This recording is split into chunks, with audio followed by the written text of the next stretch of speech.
Don't just drop it on the desk. Hi, I'm Jim Hacking, immigration lawyer practicing law throughout the United States at our offices in St. Louis, San Diego, and Washington, D.C. Today we're talking about interviews at USCIS, and we're talking about when you bring evidence related to your case. And what am I talking about specifically?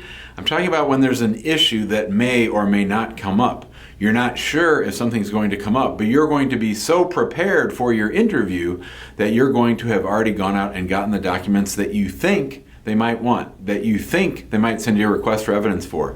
You want to be as prepared as possible. You want to have everything possible that you would need, and you're going to bring that to your interview, but you don't want to just drop it on the desk. You want to have it in your back pocket, and what I mean by that is in your backpack or in your briefcase or whatever you're using to carry your documents. Now, there's some things that you know they're going to ask for, like your medical exam, perhaps your taxes, things like that, but at the same time, there will be issues that are in your case that you know about that they might not know about. Now, of course, you always have to tell the truth at a USCIS interview, and you always have to be forthcoming, and you can't try to be too cute. You can't try to hide things, you can't lie about things, you can't misdirect things, and you can't omit things. Omit means to not present things that are asked of you.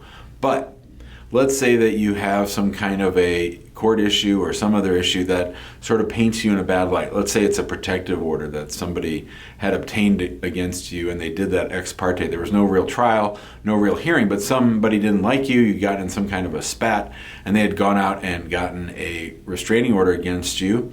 And you know that it might come up at your interview, but you don't necessarily want to bring it up. That's why you don't just drop it on the desk. That's why you keep it in your bag. So you'll have that piece of evidence with you in case it actually comes up, but you won't be jumping up and down trying to talk about it at the earliest juncture at your interview. You're just going to go with the flow. You're just going to see if they ask. Now, that's not a criminal issue.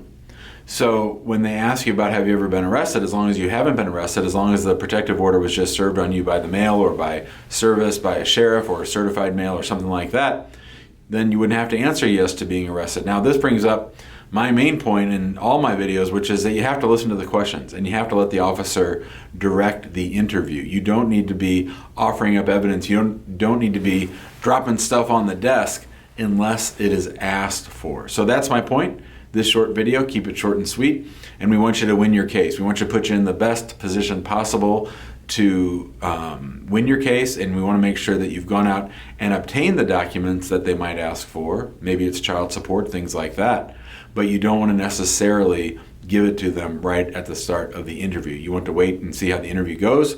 You want to see what questions they ask. You want to see if the documents are necessary.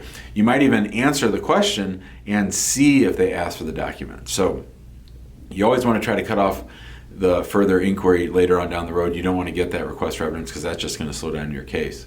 If you have questions about this, or if you need help responding to a request for evidence or in getting ready for your interview, give us a call, 314-961-8200. Email us, info@hackinglawpractice.com. Be sure to join us in our Facebook group, which is called Immigrant Home.